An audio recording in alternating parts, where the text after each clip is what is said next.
Vidéo très rapide où on va parler d'un gros problème en Allemagne. Je te mettrai les informations. Donc ici, c'est Jérôme qui me les a envoyés, donc traduits, puisque c'est un journal allemand, Bild.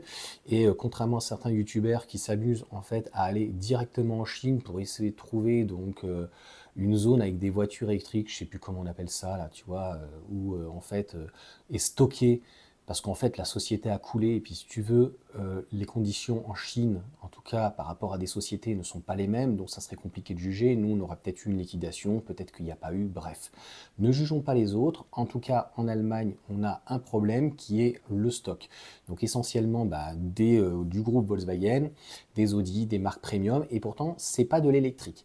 Donc, et puis c'est à l'appel, hein. C'est pas 10 voitures ou 20 voitures par là, c'est des voitures en plus neuves et qui ne se vendent pas plus. Alors je te laisserai lire l'article, c'est pas qu'il n'est pas intéressant, il est la traduction en fait depuis une dizaine d'années où les marques premium en fait sont complètement délirantes, mais même au niveau de Volkswagen, j'allais dire la Golf, si tu veux une Golf bien optionnée, la voiture du peuple, eh bien ça va être aux alentours des 40 000, voire 45 000 euros. Donc je veux bien, mais je pense que les gens ne vont plus pouvoir suivre. On n'est pas aux États-Unis ici où les gens peuvent gagner 6-8 000 dollars. On est sur une moyenne à peu près peut-être de 2 000 euros.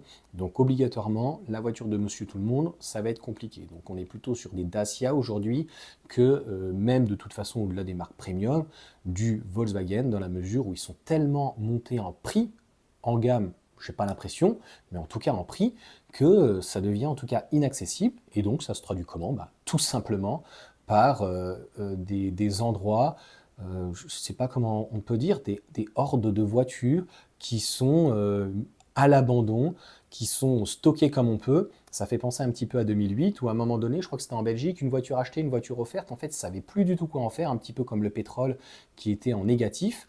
Donc voilà, il y aurait a priori quand même un problème entre les voitures qui se vendent, l'offre et la demande, et donc ça ne se trouve plus. Et ça se traduit comment? Trop a priori de production, pas assez de ventes, et donc un stock en Allemagne qui devient complètement délirant. En fait, la clientèle, on va dire premium, ou en tout cas aux alentours des 30, 40, 50 000 euros. Je ne dis pas qu'elle est plus là, elle a peut-être moins de budget et elle est peut-être ailleurs, elle est peut-être sur d'autres véhicules. Ça peut être aussi des françaises, hein. Peugeot fait de très bonnes voitures et pratiquement tout aussi bien aujourd'hui que certaines allemandes. Peut-être Renault aussi, et puis éventuellement les Chinois, les Coréens aussi, hein, que ça soit Kia, Hyundai. Donc voilà, c'est inquiétant. Et il faut bien comprendre que même pour le véhicule thermique, c'est pas que ça se vend plus, mais ça ne se vend plus parce que c'est trop cher.